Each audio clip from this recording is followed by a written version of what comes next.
Dragi poslušalke in poslušalci, lepo pozdravljeni v novi epizodi podcasta Gospodarske zbornice Slovenije.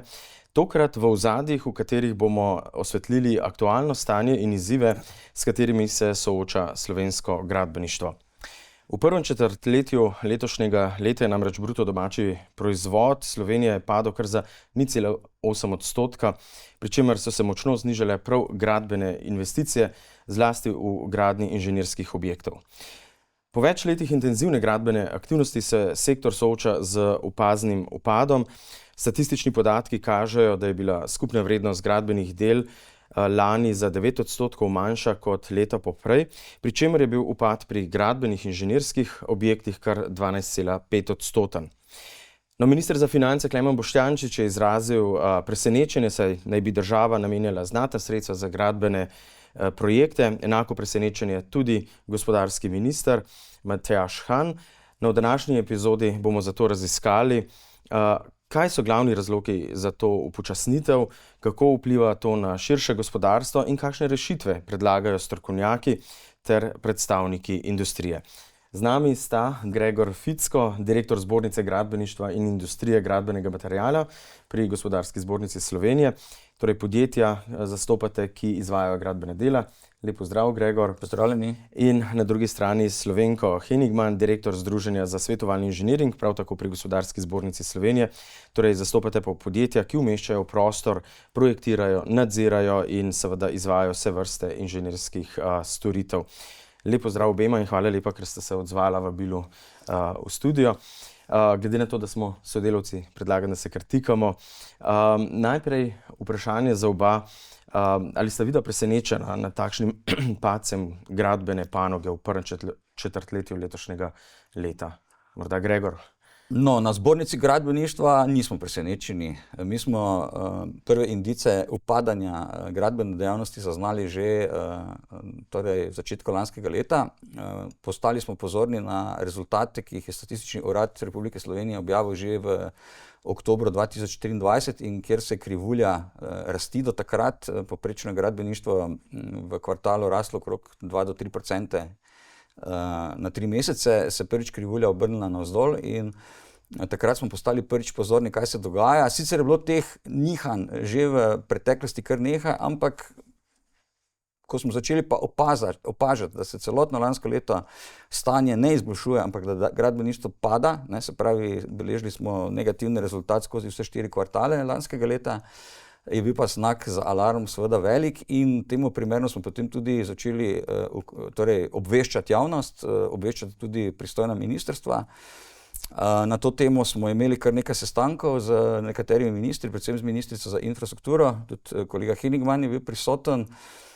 Žal pa nekako ta naša sporočila in opozorila, namreč moram še to povedati, da je še vedno boleč spomin na pol drugo desetletje nazaj, ko nam je dobesedno 70% slovenske gradbene operative ravno zaradi ignorance države, takrat v letih 2011-2012 in kljub opozorilom, ki jih je stroka dajala politiki, da je pač treba na tem področju ukrepati, šlo v propad in mi se še danes nismo pobrali od te škode.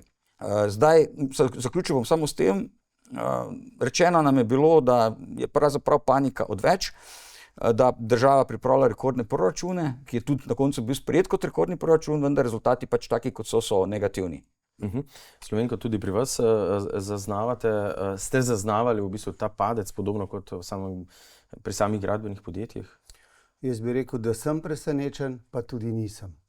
Presenečen sem zato, ravno kar je bilo rečeno, mi smo lani organizirali posebno sejo, izredno sejo Strateškega sveta za investicije in gradbeništvo, kjer smo na te trende opozorili, grafično pripravili smo, predloge, vendar je bilo tako vehementno rečeno, mi imamo tako visoke plane, da se sprašujemo, ali bo gradbena operativa to zmogla, ali bodo inženirska podjetja to zmogla. Spravi, tako velik optimizem na drugi strani, zaradi tega sem seveda presenečen. Na drugi strani pa zaradi trendov, ker to se ne da kar obrniti čez noč, in kako so padla na naročila svetovalno inženirskih storitev, pa nisem presenečen.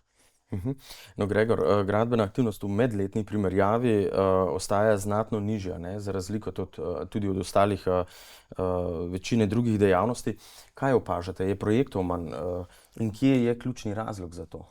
Glejte, mi imamo pravzaprav projektov, ki so danes zreli, oziroma tako moram reči, državne inštitucije imajo danes pripravljenih dovolj projektov, ki so danes zreli za začetek gradnje. Pravzaprav so bili zreli že pred desetletjem, pa so se iz neznanih razlogov pač niso izvajali ali pa so se pomikali v nam nepoznano prihodnost.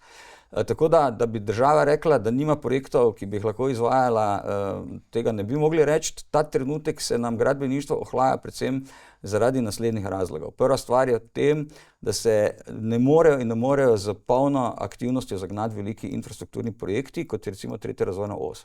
Na 3. razvojni os še vedno, se oddajajo neki posamezne etape, odseki, ne pride do razvoja, torej gradnje tega odseka po celotni dolžini od severa do juga, čeprav pogoji so dani. Tu so tudi veliki birokratski problemi s pridobivanjem gradbenih dovoljenj, z upravnim sporom oziroma sodnim sporom glede gradbenega dovoljenja na južnem delu 3. razvojne osi. Tu je niz projektov na državnih cestah, ki so pravzaprav že nekaj let pripravljeni za gradnjo, pa se ne začnejo od Mariborske obvoznice do Škofjeloške obvoznice, do nesrečnega reševanja problemov na Škofljici in tako naprej. Skratka, da ni projektov, ne bi mogli reči, vprašanje pa je, zakaj država ne potegne teh adutov iz rokava, zakaj ne angažira svojih naročnikov, s katerimi pač dela in ki so pristojni za te naloge bolj v večji intenziteti. In seveda po drugi strani se nam pa recimo počasi zaključuje projekt drugega tira, se pravi, ta realizacija se definitivno pozna. In pa tretji, kar moram reči, da je veliko ljudi povsem napačno, kar smo tudi zelo pravilno napovedali, kar me veseli, stavilo na velik učinek popoplavne obnove. Vendar popoplavna obnova je specifična so specifične gradbene dela, ki ne prenesejo velike dodane vrednosti, ki ne prenesejo velike realizacije, in očitno je tukaj prišlo do neke kalkulacije, ki ni temeljina na osnovah, ki bi bile realne, in posledica tega pač je, da je sektor padel. Potem je tu zaustavitev zasebnega sektorja v sklopu stanovanjske gradnje zaradi neugodnejših pogojev kreditiranja. Skratka, niz teh faktorjev se zdaj seštela.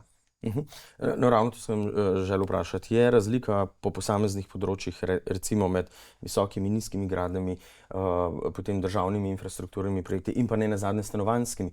Kar nekaj se gradi, saj tak je občutek, ko se voziš po Sloveniji. Gradi se, vendar moramo vedeti, da državni sektor oziroma država v primerjavi z zasebnim deležem v graditeljstvu pokrije okrog 75 do 80% delež. In je izredno pomembno, koliko država vlaga in na kak način vlaga. In tukaj to, kar smo mi že začeli opažati leto pa pol nazaj, se predvsem segment prometnih gradenj, predvsem na cestah, se je pravzaprav prepolovil. In to je ta problem, na katerega mi opozarjamo, iz preprostega razloga, tudi zato, ker imamo pa na cestah, v cestnem prometu velike težave.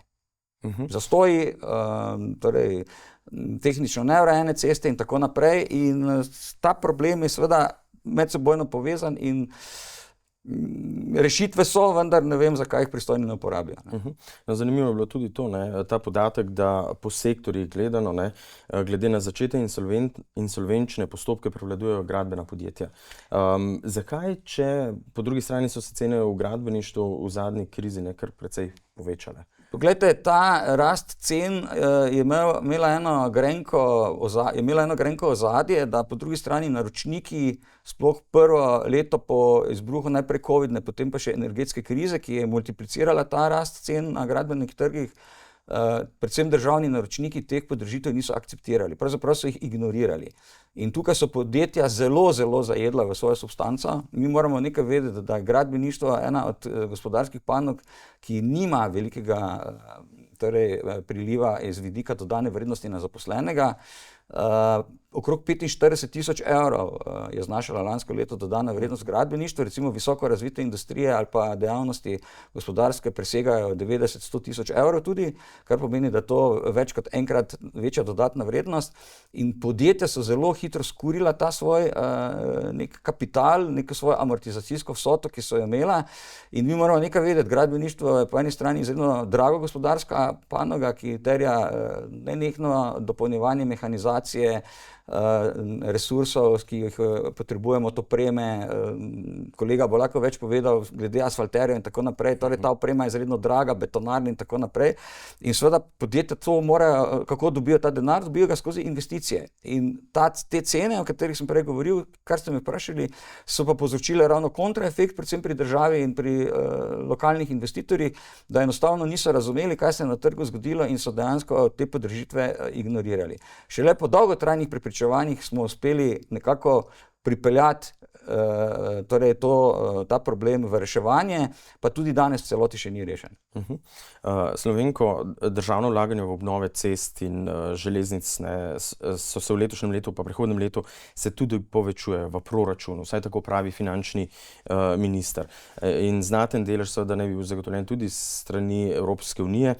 Pa vendarle se to pozna v večjem številu projektov na tem področju. Plan Direkcije Republike Slovenije za infrastrukturo, za državne ceste in železnice v preteklem letu 2024 je bil okoli 900 milijonov. Ne?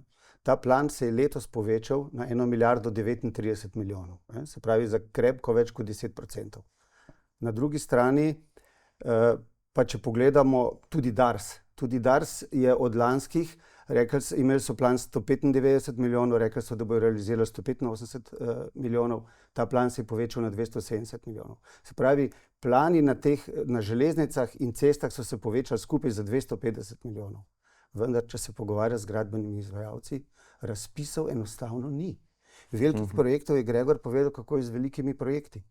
Mi smo analizirali posebej oddajo svetovalno-inženirskih del, se pravi projektiranja in nadziranja. V letu 2020 je bilo teh razpisov oddanih del 250 uspešno oddanih del. Potem pa so v letih naprej, 2021, 2022, 2023, v 2024, septembra na strateškem svetu, ko smo to analizirali, je bilo teh oddaj samo še 40. Jaz verjamem, da jih je bilo do konca leta morda 60, ampak to je četrtina tega, kar je bilo leta 2020. In gradbeništvo je toliko kompleksen proces, da je treba projekte vnaprej pripraviti, da potem lahko dosežeš realizacijo. Če tega nisi pripravil, realizacije ni. Zato sem tukaj zelo skeptičen. Projekti so, ampak ti procesi, da bi izvajalci lahko delali, ti procesi so prepočasni oziroma se ne izvajajo. In potem se čudimo, da ni realizacije. Tako da jaz sem tukaj, če pogledam svetovalno-inženirska podjetja, tukaj je razpisov malo. Pa še ta težava je, ko pride do razpisa, potem se pridobijo ponudbe. Naročnik ima neko zakonsko obdobje, ko mora odločiti, to je 3 mesece. Ampak zakaj je treba za to 3 mesece? Včasih se to zgodi 4 mesece. Zakaj se to ne naredi v 2-3 tednih? To je seveda izvedljivo, posebej takrat, ko sta 2-3 ponudbi. Ampak recimo pogledam Direkcijo za infrastrukturo, Direkcijo za vode in tako naprej. 3 mesece je minimum, da odločijo o nekem razpisu. In mislim, da je to v dani situaciji nesprejemljivo. Tu bi še jaz samo en podatek povedal. Mi smo dobili podatke glede realizacije državnega proračuna v prvem kvartalu in recimo Ministrstvo za infrastrukturo bi moralo imeti po prvem kvartalu, se pravi januar, april, realizacijo 34%, imelo je 15%. Ne? To je tisto, kar je kolega Henigman zelo lepo povedal. Ne? Skratka, nam se procesi pri vodenju teh postopkov različnih faz, ki seveda vplivajo na oddajo del in kasneje izvedbo projektov, zatikajo in to zelo, zelo močno. Ne? In te vzroke treba raziskati, ki so ti problemi. Ravno to sem želel vprašati. Kje vidite probleme v tako dolgotrajnem odločanju o premalo projektih, ki grejo v realizacijo? Ne? Projekti so, vendar se ne zgodijo. Najprej definitivno, da imamo prenormirano zakonodajo na vseh področjih, od javnega naročanja do prostorskega umeščanja, gradbenega zakona. Zdaj se sicer ravno v tem času, ko se mi pogovarjamo, prihaja do nekih sprememb, recimo določene zakonodaje, gradbene, tudi zakonodaje povezane s prostorskim umeščanjem. Zdaj, kaj bojo te spremembe prinesle, o katerih je minister govoril prejšnji teden na tiskovni konferenci, minister Novak, bomo šele videli skozi postopke, ampak definitivno je naša zakonodaja tako zakomplicirana in pravzaprav vedno bolj prepletena na način, da je zelo težko slediti. Tukaj predvsem opozarjam na okoljske probleme, se pravi okoljske presoje vplivov na okolje v fazi pridobivanja integriranega gradbenega dovoljenja in seveda pridobivanja okoljevarstvenih soglasij. To je ena stvar. Druga stvar je seveda v kadrih. Opažamo, to je vse moje mnenje, da je vedno več kadrov na teh odločilnih pozicijah, kjer je neizkušenih, nima izkušenj z vodenjem tako kompleksnih nalog, kot so recimo zahtevni infrastrukturni projekti. In tukaj seveda bomo morali iskati neke rešitve. Ne bom rekel, tudi pri izvajalcih so problemi, tudi pri projektantih, tudi pri gradbenih podjetjih, ampak definitivno sem pa prepričan in do zdaj praksa pokazala, da se v tem drugem delu izvajalskem so se probleme, čeprav s težavo, pa niso nič manjši kot drugje po Evropi, reševali in so dejansko izvajalci seveda svoje oddelali. Tako da tudi to non-stop lansiranje glede kadrovskih problemov je pravzaprav nek vrste izgovor države, da mogoče malo pa del krivde zaradi teh izpadov pa prevali še na drugo stran.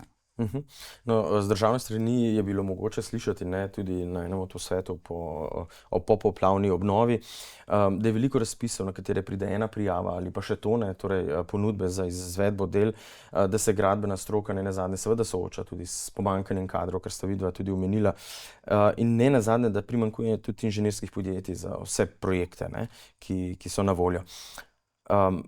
Kakšno je dejansko stanje z vidika kapacitet v gradbeništvu in nenazadnje na področju projektiranja, po vajinem mnenju? Ali imamo dovolj kapacitet? Zdaj, morda, da pogledamo te dve dejavnosti. Eno so gradbeni izvajalci, drugo so pa svetovalne inženirji podjetja. Recimo gradbenih podjetij v Sloveniji približno 10.000.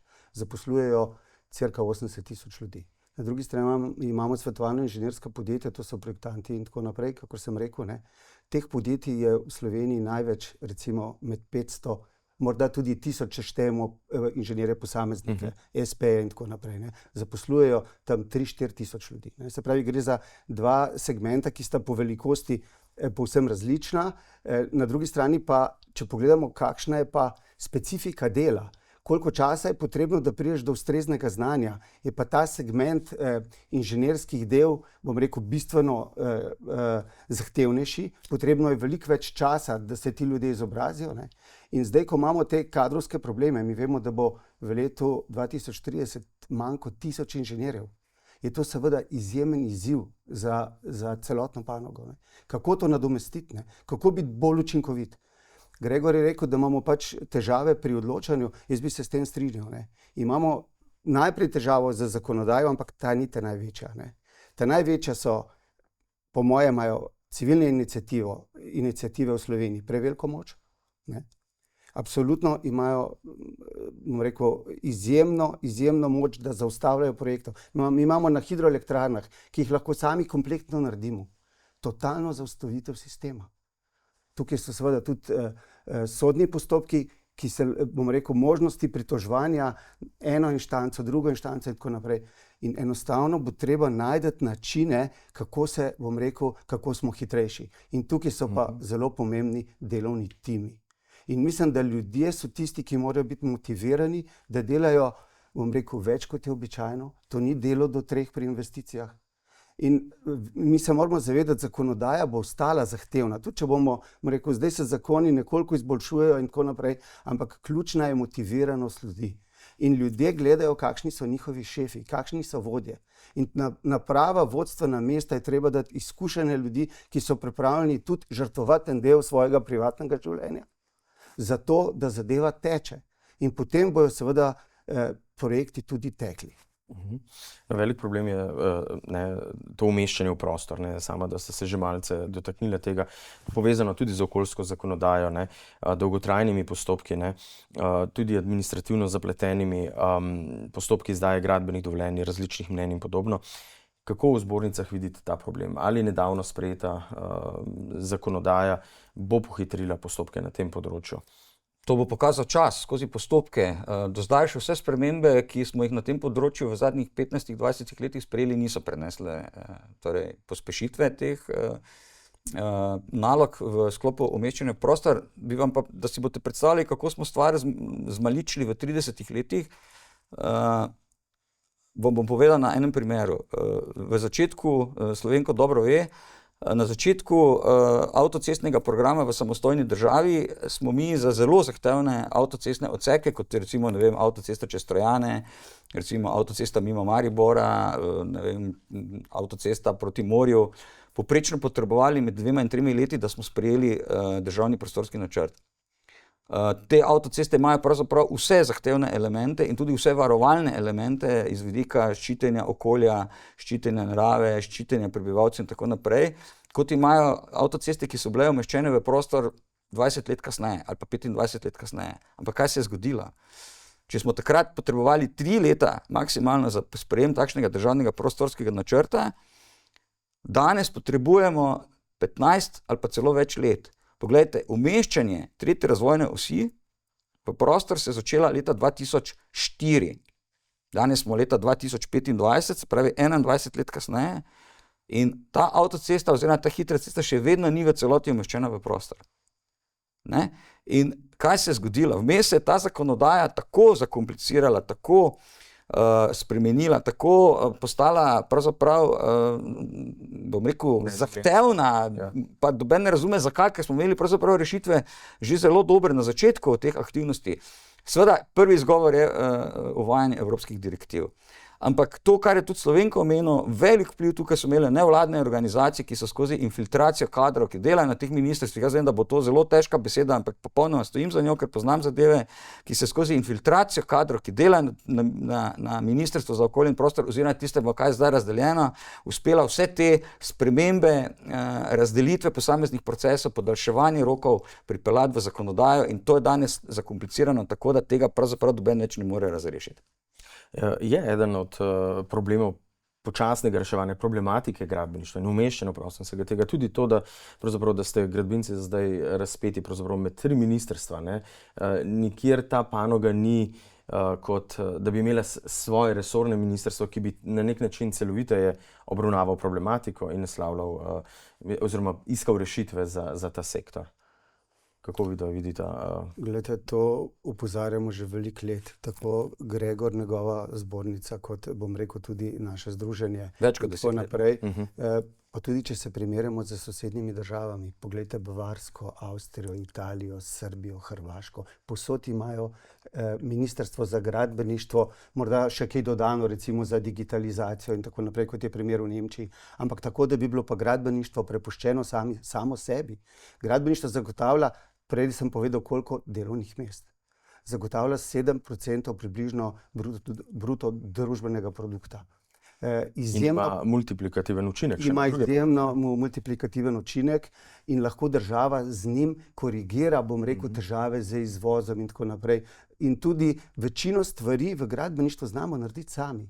Znamo sprojektirati, znamo narediti in tako naprej. Zato bi bilo to absolutno smiselno in nujno, da bi se to naredila neka sprememba in da bi ta sektor imel svojo vlogo. Tudi zato, ker se mora veliko bolj digitalizirati, da se tukaj zagotovi, da je regulativa na enem mestu, da so ti sistemske zadeve. Mi imamo že leta težave s popisi. To je v bistvu en od segmentov, kjer bi mogla imeti država, bom rekel, trezor in ključavnico, da bi rekla, projektant mora te popise uporabljati. Tako so pa projektanti primorani izumljati svoje popise in uporabljajo preveč nestandardiziranih postavk.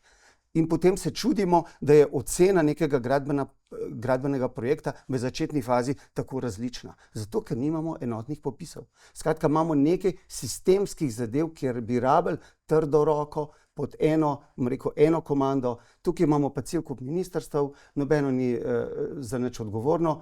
Govorimo pri spodobi. Lahko rečem, Ministrstvo za naravne vire in prostor, ki se zdaj loteva spremembe gradbenega zakona, mislim, da dela zelo dobro. Izjemen trud vlaga. In te spremembe verjamem, da bodo dobre. Nisem pa optimist, slišal sem, da je en od ministrstva rekel, želimo si, da bo državni prostorski načrt sprejet v 1 letu. Jaz mislim, da je to pobožna želja. 3 leta, kot je omenil Gregor, ali pa 4 leta, ni problema. Ampak nam se to dogaja 10-15 let. To je pa nesprejemljivo. To nam gospodarstvo duši in krči. No, če gremo zdaj, bom rekel, od malce analize vzrokov pa k rešitvam. Kje vidite sedaj neke konkretne rešitve, kaj bi morali narediti na eni strani država, na drugi strani podjetja, pa če rečemo tako kratkoročno, v nekaj naslednjih mesecih, da stanje, bom rekel, popravimo in kaj seveda potem na nek srednji rok?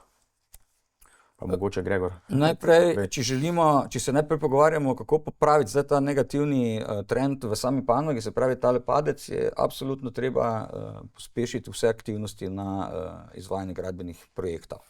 Tako tisti, ki so na področju prometa, stanovanjske zgradnje. Mi poslušamo kar, bom rekel, zelo obetavne napovedi, koliko 10.000 stanovanj bomo zgradili, koliko sredstev vlagamo v to, ampak ta problem sedaj z padcem dejansko kaže, da pravzaprav nam so to bolj ali manj sedaj besede na papirju ali pa črke na papirju ali pa številke na papirju in zdaj treba res konkretno zagnati ta proces izvedbe.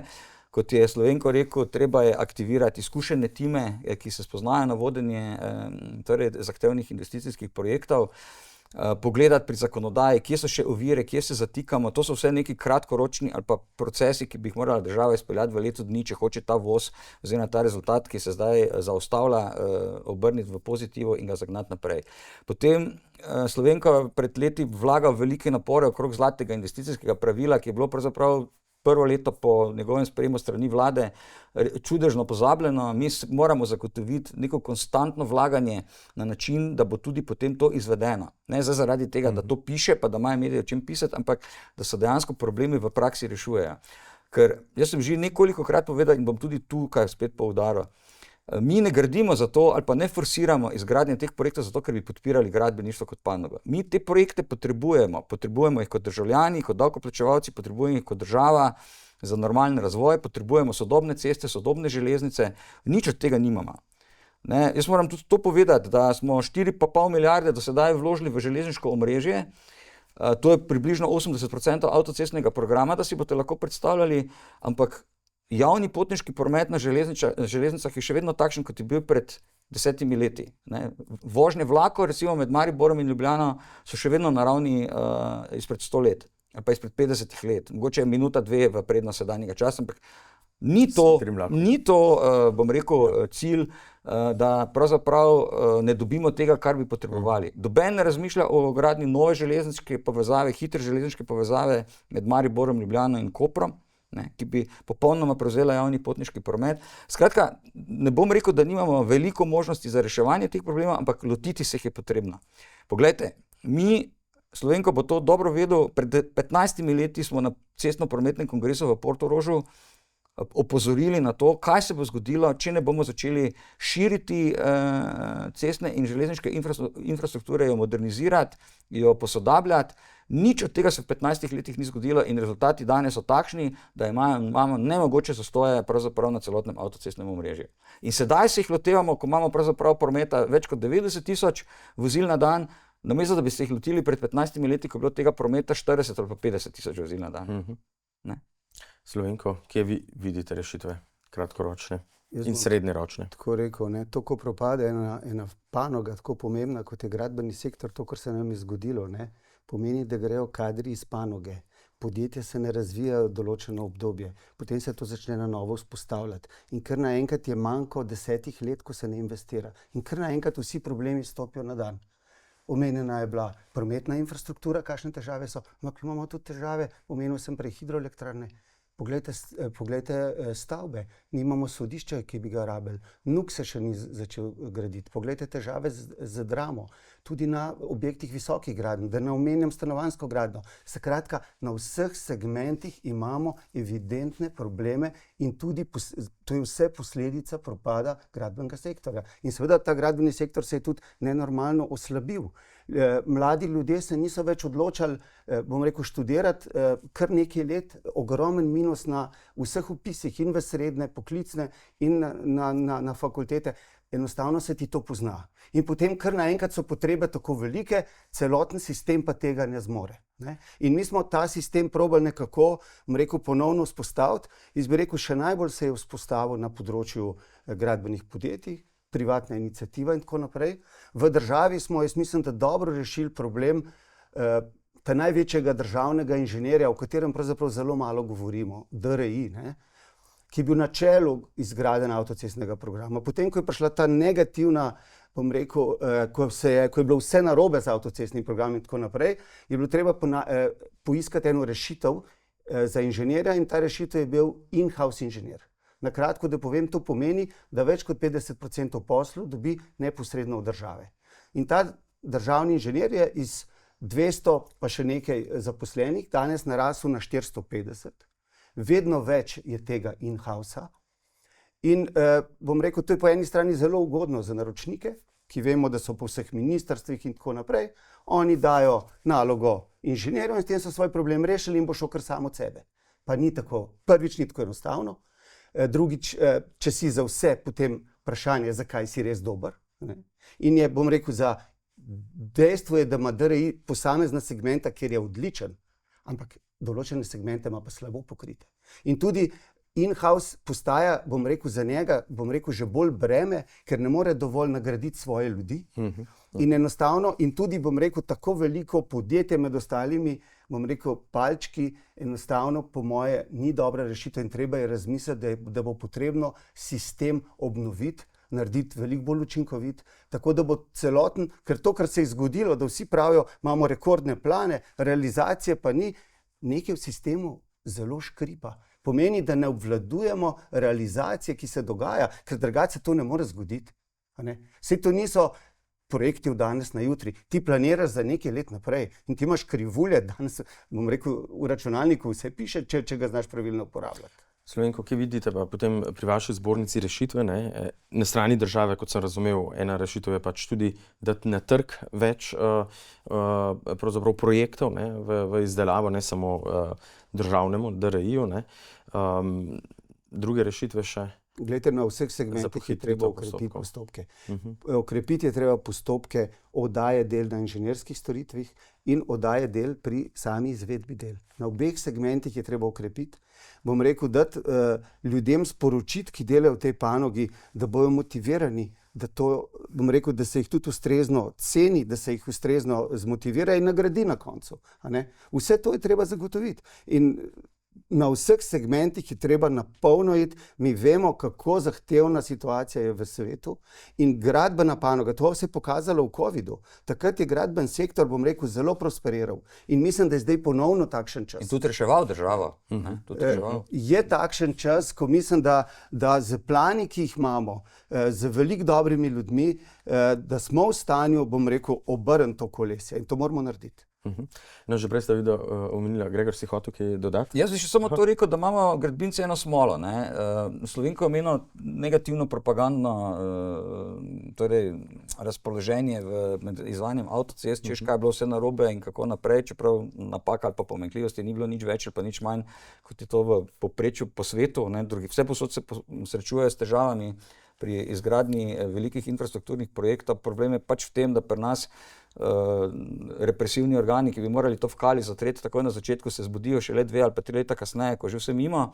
Ampak nekaj drugega sem hotel povedati. Javnost je seveda zelo kritična iz preprostega razloga, ker pravzaprav se vsak Slovenec počuti graditelja.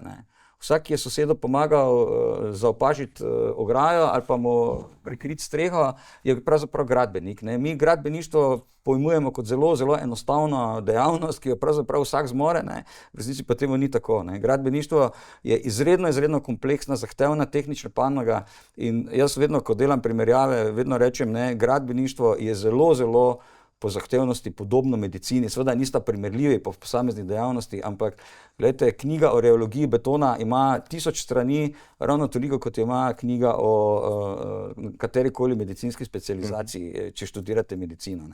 In moje vedno sporočilo javnosti je, dajmo ceniti inženirje, dajmo ceniti strokovnjake, imamo vrhunske strokovnjake in tudi slovensko gradbeništvo, slovensko graditeljstvo je v 80-ih letih zgradilo impozantne projekte. Poglejte, omenil bom samo jedrsko elektrarno, to, kar je že Slovenko omenil. Mi smo v 70-ih, 80-ih letih jedrsko elektrarno v Krškem zgradili z lastnimi silami. Niso je gradili Američani, tako kot marsikdo zmotno misli. Američani so prišli in gradili samo del strojne opreme, torej reaktor. Se pravi, tehnologija je bila njihova, ampak vse ostalo, od gradbenih del, ki so bila enormna, zemeljskih del, do vse ostale strojne in elektroopreme, je bil proizvod slovenskih in takratnih jugoslovanskih podjetij iz vseh republik.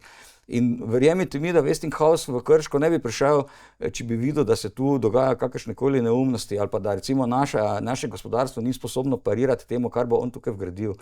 In takšnih projektov je bilo v 80-ih letih zgrajeno izredno veliko in jaz sem tudi zelo prizadet, ko slišim, da nekateri politiki vehementno vabijo v Slovenijo, ne vem, podjetja iz Kitajske, iz tretjega sveta, češ oni bodo rešili probleme, ki jih imamo mi tukaj z infrastrukturo. Mi jih bomo rešili, to je naša naloga. Zato šolamo svoje kadre. In tudi ne samo priložnost, tudi obveza, zato šolamo svoje kadre. Res pa je, da se nam je zaradi te situacije pred poldrugim desetletjem, za katero je v veliki večini kriva država, to treba jasno povedati, se nam je tukaj standard oziroma prišlo do osipa tako kadrov, podjetij, resursov in vsega in to je zdaj to, kar imamo in rešujemo. No in to je dobro izhodišče za naslednje vprašanje. Kako je s kadri sedaj, tako na področju inženirstva, kot seveda gradbeništva? Vemo, da se gospodarstvo v Sloveniji sooča z pomanjkanjem kadrov na številnih področjih. Tukaj nedavno so bile objavljene nekatere številke, ki kažejo na pozitiven trend, kar je vsekakor pohvalno z vidika novih vpisov.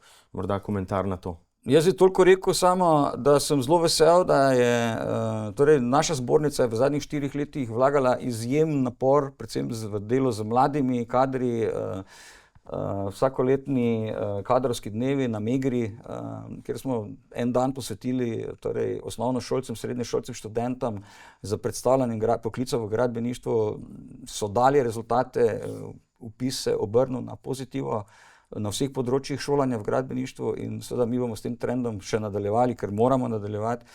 In to je edina pot, da pridemo do neke kadrovske selekcije. Druga pa seveda ta, da damo gradbeništvo veljavo, kot je v preteklosti že imela. Gradbeništvo je bilo v 70-ih, 80-ih, tudi 90-ih letih izjemno cenjen poklic. Biti gradbenik je bilo ponos, je bila čast. Danes pa se bojim, da smo ta trend tudi z negativno medijsko selekcijo, z neumestnimi političnimi izjavami in tako naprej popolnoma razvrednotili in danes se srečujemo z problemi, ko starš pripelje otroka temu sem bil osebno priča, kar bom zdaj povedal, pripelje otroka na informativni dan in mu reče, glej, tu za to mafijo se pa že ne boš družil. In ga tudi odpelje iz informativnega dneva. Ampak se pravim, zdaj so se te stvari obrnile. Jaz sem bil letos na 2 informativnih dnevih na srednji šoli, vam povem, bilo je nabito polno in to je bila največje veselje za nas, da delamo prav. No, to je zelo spodbudno slišati. Kako pa je k temu, da sem to dodal, da je bila na Gradbeni fakulteti v Ljubljani delala analiza, kdo je ob teh socialnih medijih in tako naprej, kaj najbolj odloča o tem, kaj se bojo vpisali mladi, v katero šolo bojo šli. Še vedno starši. Oni so glavni dejavniki. Starši pa rečejo, tle je lep poklic, imaš zagotovljeno prihodnost, dobro se zasluži. In če pogledam svetovalno-inženirske družbe, kot prvo, prej sem že omenil, v letu 2030 bo 1000 inženirjev manj. Ti, ki se danes vpisujejo na fakultete, rabijo vsaj 15 let, da bojo začeli samostojno delati. 6-7 let traja študij, najmanj 8 let prakse, se pravi 2040 bomo mi dobili ljudi. Zdaj pa, če pogledamo poslovanje svetovalno-inženirskih podjetij. Mi smo imeli v mesecu maju, en mesec nazaj, velik posvet na Gospodarski zbornici, ker smo obravnavali predvsem kakovost tega dela, ker vemo, da je zelo velika odgovornost enega projektanta, ki se podpiše ne za svojo življenjsko dobo, podpiše življenjsko dobo objekta. Spravi, odgovornost je enormna. Nadzornega inženirja, ki podpisuje situacije in tako naprej. Na koncu pa ugotavljamo, da je dodana vrednost po zaposlenem v svetovalno-inženirskih podjetjih samo še par procentov, 10% višja od povprečja v gospodarstvu. Pred leti je bilo to 50-60 in po svetu je to tako. Se pravi, da nam zelo pada bom rekel, dodana vrednost v tej dejavnosti in še pomanjkanja kadrov in na ta način seveda imajo podjetja zelo velike težave pridobivati nove kadre, čeprav je to izjemno zanimiva panoga, zanimiv poklic. In tukaj, rekel, se mi zdi, da bo treba tudi to razumevanje te dejavnosti, tega poklica. Recimo, projektant to ni posel žiga žaga, on rabi čas za razmislek, on se mora pripraviti in seveda to je treba tudi plačati.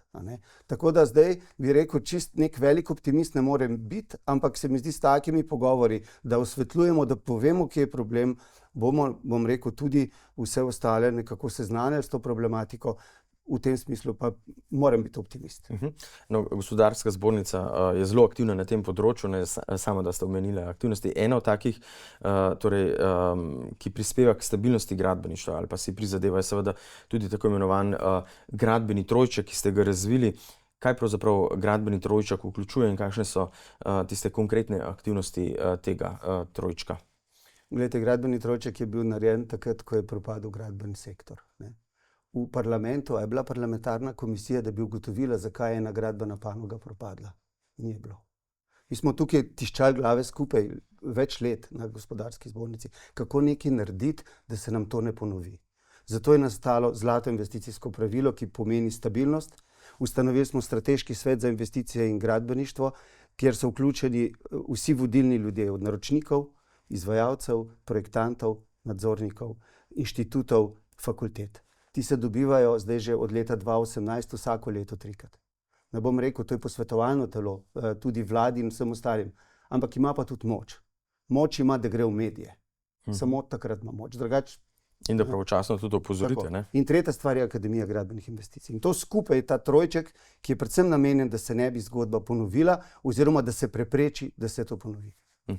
No, lepo izhodišče zdaj za nadaljnji zaključek pogovora. Na področju kadrov, kakovostnega izvajanja investicij, je zelo pomembna tudi Akademija gradbenih investicij, v kateri ste v zadnjih letih izvedli že oziroma uvedli kar 14 generacij, jih izobrazili. Mislim, da se jih je udeležilo okoli 300 udeležencev.